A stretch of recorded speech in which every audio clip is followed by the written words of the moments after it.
Então, vamos pro vídeo 2 aqui.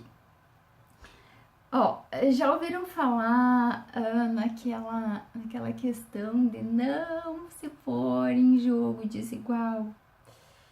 Isso é muito grave, porque assim, pode ver, eu gosto de simular esse exemplo aqui. Por exemplo, imagine você numa piscina, daí você vai dar a mão para uma pessoa te tirar da piscina. A pessoa que vai te tirar a mão, vai te dar a mão para te puxar da piscina, ela vai ter menos força do que você.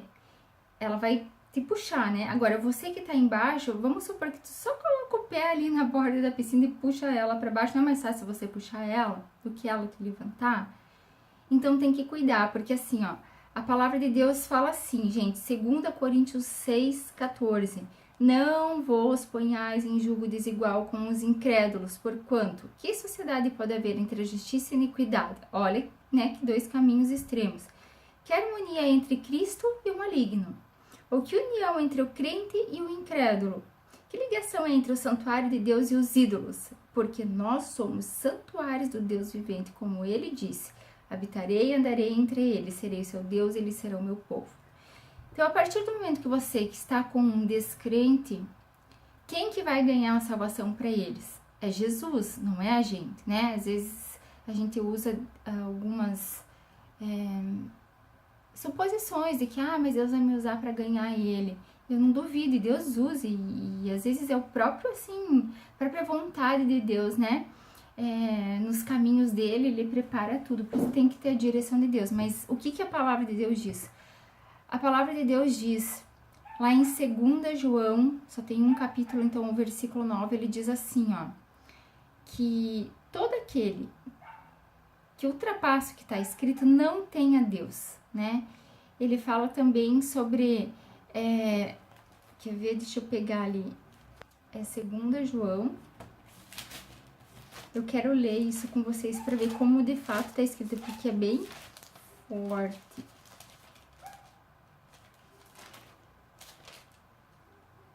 Ó, todo aquele que ultrapassa a doutrina de Cristo e nela não permanece, não tem a Deus. O que permanece na doutrina, esse tem tanto o Pai como o Filho. Se alguém vem ter convosco e não traz essa doutrina, não recebas em casa e nem dê boa-vinda, porquanto aquele que dá a boa-vinda faz-se cúmplice das suas obras más.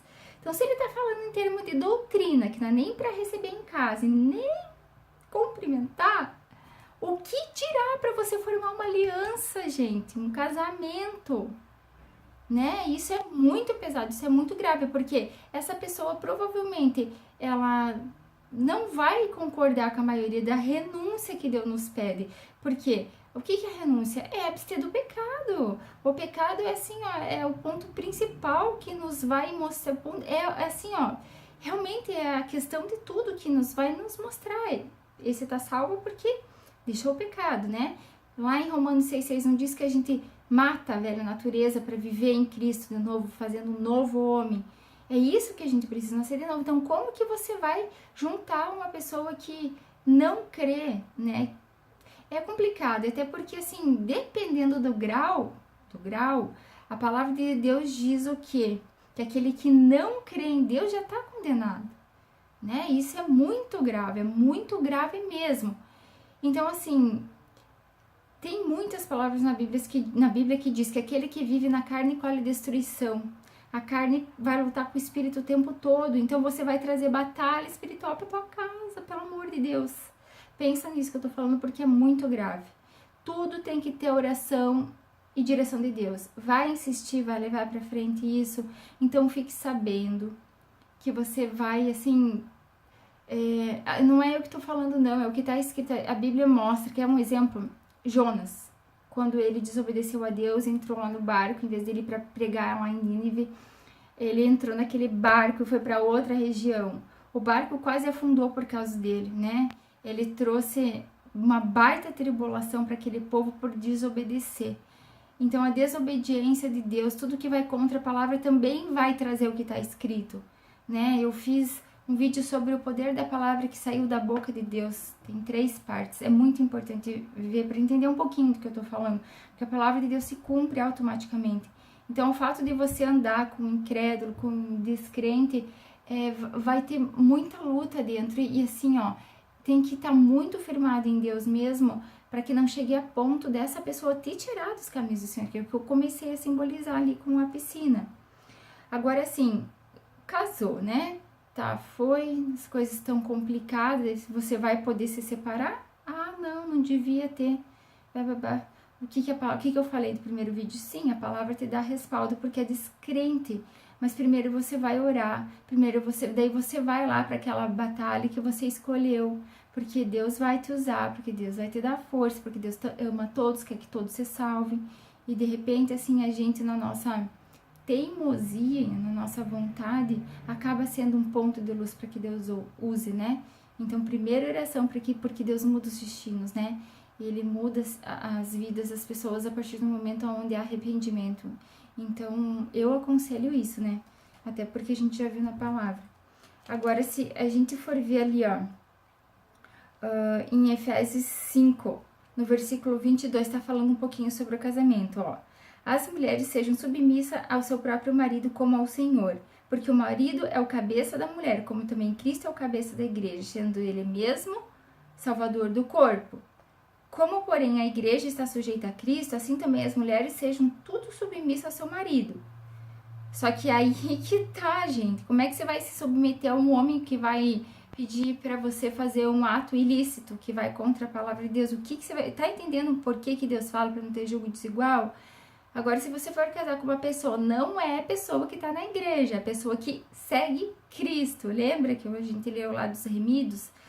Uma pessoa que segue Cristo, ela vai te exortar a partir do momento que você tá andando em pecado, fazendo alguma coisa errada. Ela vai te puxar pra palavra, olha, você tá fazendo isso, amor, mas a palavra de Deus diz isso daqui, ó, vamos fazer assim, porque assim é certo, porque assim vai dar, né, Deus vai estar com a gente, vai correr tudo bem. Então, é outra coisa, né?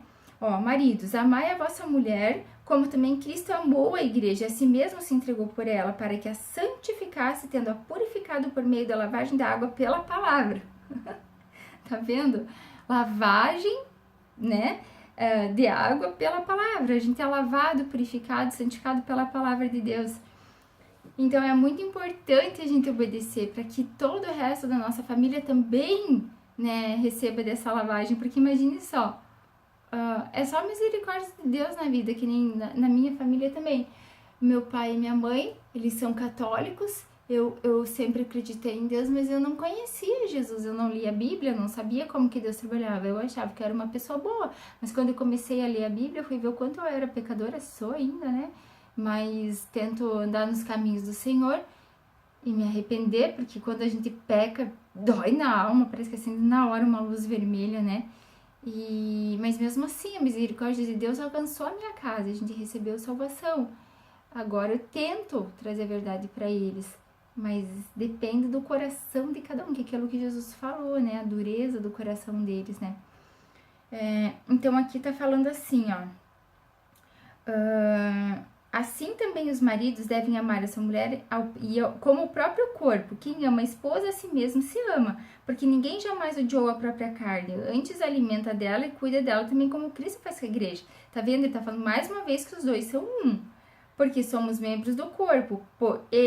Porque ele cita Gênesis de novo. Deixará o homem o seu pai e a sua mãe e se unirá a sua mulher, e se tornando os dois uma só carne. Né? Tá vendo? Então, assim, aqui ele também já tá mostrando bem certinho que a gente deve andar sempre em união, em amor, né? Agora, tipo assim, vamos supor, acontece um ato de agressão, alguma coisa que possa, por exemplo, é que nem eu falei no primeiro vídeo, eu tive agressão dentro da minha casa, né? Com meu ex-marido, foi agressão pesada, então, assim, eu demorei, mas eu fui na delegacia, fiz boletim de ocorrência, eu pedi proteção, né, na Lei Maria da Penha, e depois que a gente acabou indo embora da cidade, e depois as coisas se acalmaram. Hoje eu converso normal, mas não temos contato, assim, mas eu fico muito feliz que ele venha ver o filho e tenha contato com o filho. Mas o que eu quero frisar aqui é que assim, as coisas podem ser levadas na paz, sim, porque Deus não quer que a gente brigue. Mas como eu falei no primeiro vídeo, foi dado lei. a gente pode pedir medida protetiva. Primeira coisa que eu aconselho é levar a causa ao pastor, pedir direção, buscar testemunhas e conversar com essa pessoa que está agredindo, tanto homem quanto mulher. E assim, conversar com os familiares. Agora, se não houver mudança, tem que ir.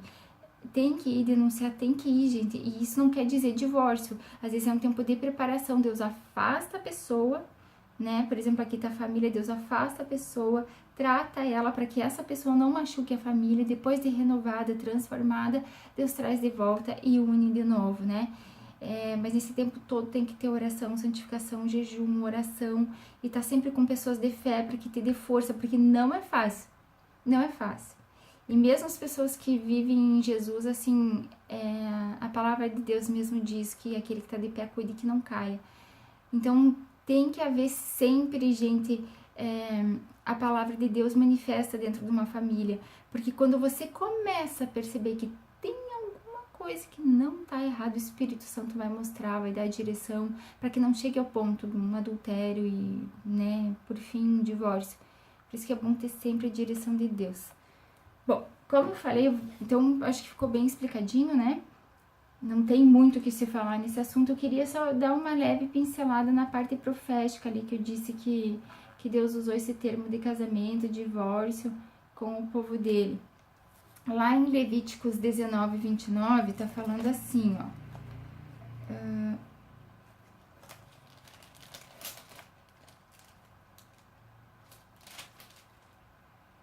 Não contaminarás a tua filha fazendo prostituir-se para que a terra não se prostitua, nem se encha de maldade. Isso aqui tá falando, por exemplo, eu não vou prostituir minha filha, para que a terra toda... Já vão entender porque eu tô falando. Para que a terra não se encha de maldade.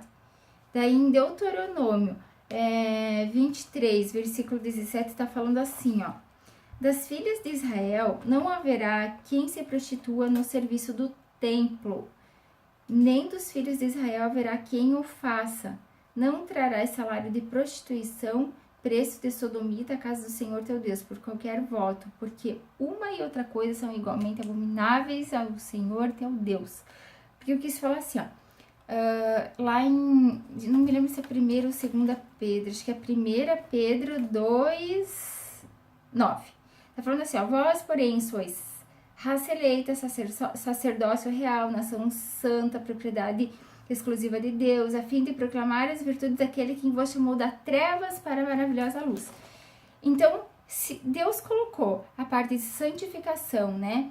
Trabalho no templo, porque o templo é santo, o nosso corpo também é santo. Se houver prostituição, a palavra de Deus diz que por causa do ato, né, de uma pessoa se prostituir, vai contaminar a terra toda. É isso que eu quero que vocês entendam. A parte da prostituição de Israel. Quer ver? Lá em Ezequiel 16:35, só para vocês entenderem o que eu tô querendo dizer. Sabe aquela prostituta que aparece em Apocalipse 17:18, que tem uma frase escrita aqui, grande ministério, a Babilônia, mãe das abominações, blá, blá, blá, blá. Então, essa daí é Israel, tá?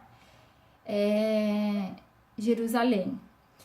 Então, tem vários textos mostrando a prostituição deles. Lá em Ezequiel 16 está falando assim, a infidelidade de Jerusalém. Ezequiel 16. Eu já pulei logo pro versículo 35. Tá falando assim, ó. Portanto, ó meretriz, ouve a palavra do Senhor. Ó meretriz, que é o que fala lá em Apocalipse, né? Assim diz o Senhor teu Deus. Por se ter exagerado a tua lascívia e se ter descoberto a tua nudez nas tuas prostituições com os teus amantes e por causa também das abominações de todos os teus ídolos e do sangue dos teus filhos que sacrificou a este, eis que juntarei todos os teus amantes com os quais te deitastes, também todos os que amaste, com todos os que aborreceste, ajuntá-lo-eis de todas as partes e trarei contra ti, descobrirei as tuas vergonhas diante deles para que todos vejam. Julgar-te-ei como são julgadas as adúlteras e as sanguinárias, e te farei vítima de furor e de ciúmes. Tá vendo? Isso daqui, ó, gente, é profético. Isso aqui não aconteceu ainda. Isso aqui vai se cumprir. Quem que são esses amantes? É que ele fala ali no versículo 26. Ele cita o Egito, os filisteus, a Síria e de Canaã até a Caldeia. Tem outros reinos também dentro da Bíblia. Mas eu quero que vocês entendam um pouquinho, depois eu vou dar o desfecho. Lá em Ezequiel 23 também tá falando de duas meretrizes. Deixa eu ver aqui. Olá e Olibá. Olá é Samaria e Olibá é Jerusalém. Samaria fica no norte, Jerusalém no sul. Então, o que tá falando ali, ó? Ele tá ligando elas a Jezabel. No versículo 36 tá falando assim, ó. Disse-me ainda o Senhor, filho do homem, julgarás tu a Olá e Olibá? Declara-lhes, pois, as tuas abominações, porque adulteraram nas suas mãos a culpa de sangue, com seus ídolos adulteraram, até os seus filhos que me geraram ofereceram a eles por serem contaminados no fogo. Ainda isso me fizeram, no mesmo dia contaminaram o meu santuário e profanaram os meus sábados, pois havendo sacrificado seus filhos aos ídolos, vieram no mesmo dia ao meu santuário para profanar, e assim fizeram no meio da minha casa. E ainda mais, mandaram vir alguns homens de longe, foram-lhes enviado um mensageiro e lhes vieram. Por amor deles, você se banhou, coloriu os olhos, te ornou de enfeites, e te assentou num suntuoso leito diante do qual se achava mesa preparada sobre que pusesse o meu incenso, o meu óleo. Tá vendo por que ele fala de prostituição? Ele simboliza uma mulher, né? Só que essa mulher é um reino. Ela vai se prostituir lá em Daniel 2. Ele tá falando de um casamento, é uma aliança que eles vão fazer, que é no tempo do fim. Por isso que ela tá colocada como uma prostituta. Ela vai procurar os amantes dela, que foram os reinos que já se levantaram, que agora tem outros descendentes ocupando esses mesmos reinos, esses mesmos territórios. Então, o que eu quero mostrar para vocês? Deus não se casou com ela. Se casou com ela. O que a lei dizia? Que era que quando houvesse a vontade de separar, era para dar a carta de divórcio e mandar ir. Agora, olha o que eu quero que vocês entendam. Isaías 50 tá falando assim, ó. Assim diz o Senhor, no versículo 1.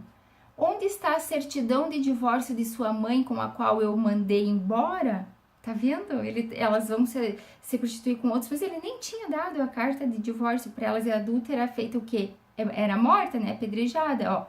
A qual dos meus credores eu vendi vocês? Por causa dos seus pecados, vocês foram vendidos. Por causa das transgressões de vocês, sua mãe foi mandada embora. Tá vendo? Em Jeremias 3 também, gente, esse Jeremias 3 é muito forte. Tá falando assim, ó, Jeremias 3, ele tá falando para Israel.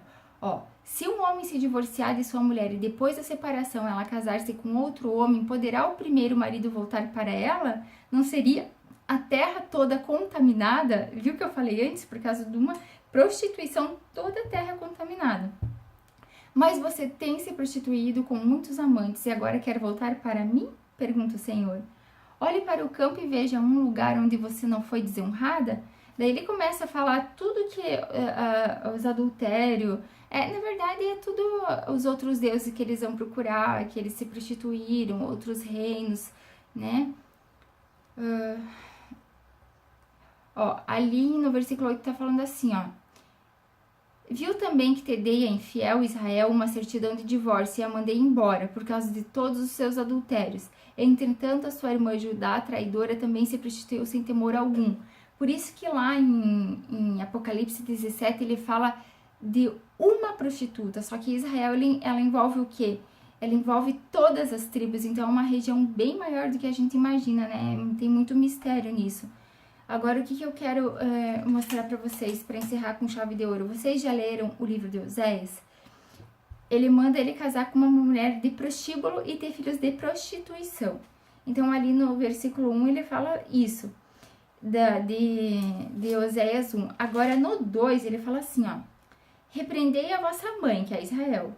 Repreendei porque ela não é minha mulher e eu não sou o seu marido, para que ela faça suas prostituições da minha presença e seus adultérios entre os seus seios, para que eu não a deixe despida e a ponha como no dia que nasceu, e a torne semelhante a um deserto e faça como terra seca e a mate de sede, e não compadeça dos seus filhos, porque são filhos de prostituição.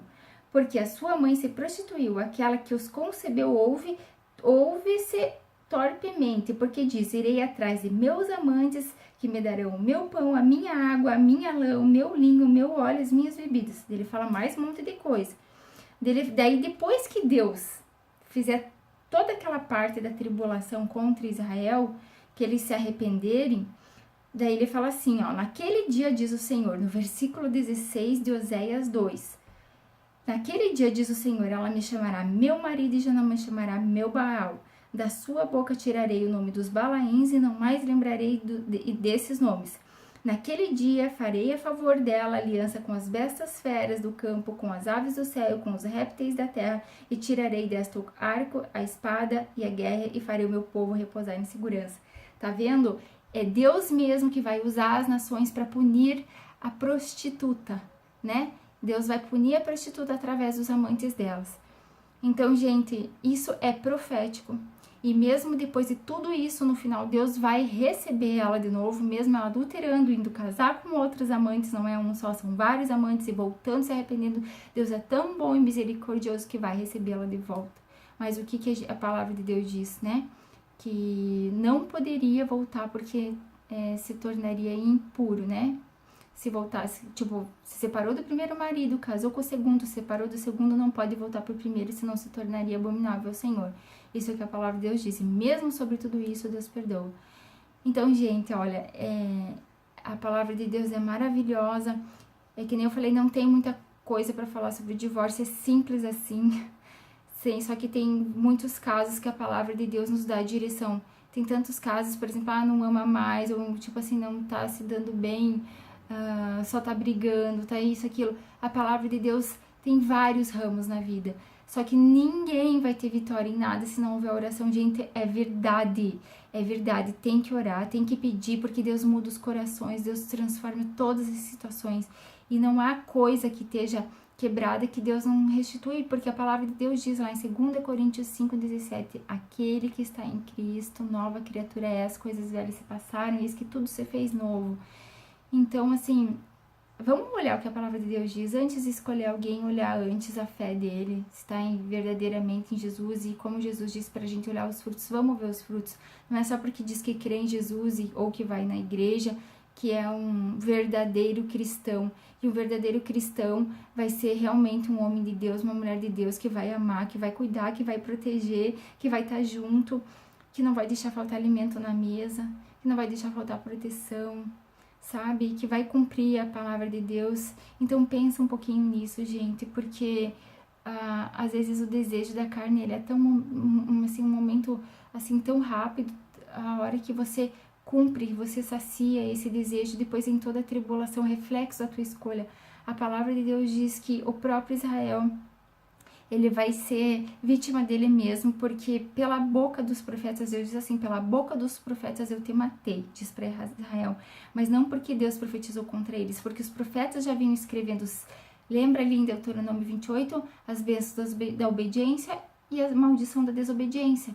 Na maldição da desobediência, ele fala até do anticristo, gente. Deus avisou tudo desde o começo e eles escolheram seguir um caminho errado. Então não faz isso contra você, não faz isso contra a tua família, né? Não faz isso contra os teus filhos. Procura viver em obediência à palavra, em santificação, para que tudo corra bem. E o último caso é o divórcio. O último caso não, a última possibilidade é o divórcio, antes tenta mudar. Agora tem casos que realmente, que Deus mesmo, porque tem pessoas que são más, que tem pessoas que não vão mudar e possivelmente não vão receber salvação. A gente não conhece, né? Mas Deus conhece. Então, peça para Deus entrar nessa peleja, mudar o caminho, para que Deus realmente ele possa trabalhar, que se não for para ser da vontade de Deus, que afaste. Ora no pensamento, peça provas reais para Deus, coincidências nem sempre é Deus falando, gente, pelo amor de Deus, vai ver o que Deus falou para ver se tem respaldo bíblico, porque às vezes não foi Deus, o diabo também fala na mente e fala muito parecido com Deus, só que ele leva para um erro, para um engano, ele leva para briga. Mas olha, eu acho que ficou assim, pela palavra de Deus, bem claro e bem fácil de entender, né? Irmãos, é isso. Né? Não tem mais o que ser falado, como eu disse, tá bem nítido, mas eu oro em nome de Jesus e peço que, se você está passando por um problema de divórcio, que Deus te dê muita sabedoria. Não esqueça o que vai acontecer com o povo deles, por eles fazer uma aliança, né, com um reino, com várias nações, que vai acontecer ainda, eles vão ser punidos. A palavra de Deus diz que eles vão ser dilacerados, devastados por escolha deles, né? Porque eles realmente, Deus não deu carta de divórcio para eles vão adulterar.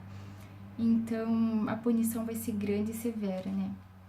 Então, tome isso para você, essa palavra, porque se Deus cumpre com uma nação inteira, o que não acontece com pessoas únicas, né? Mas Deus também ama, né? E a palavra de Deus diz que Ele nos destinou a salvação e não a ira. Mas isso vai da gente escolher, né? Porque lá em Hebreus 5:9 tá falando que Jesus é a causa e consumação de salvação para aqueles que lhe obedecem. Então, obedecemos ao Senhor, né? E daí tudo vai bem mesmo, porque a palavra dele se cumpre, tá? É isso, então, eu peço em nome de Jesus que ore, que peça a direção de Deus e que o Senhor te acompanhe em todas as decisões, tá? E não faça nada sem orar, porque o Espírito Santo vai te guiar, tá? Um beijo, Deus te abençoe e até o próximo, irmãos.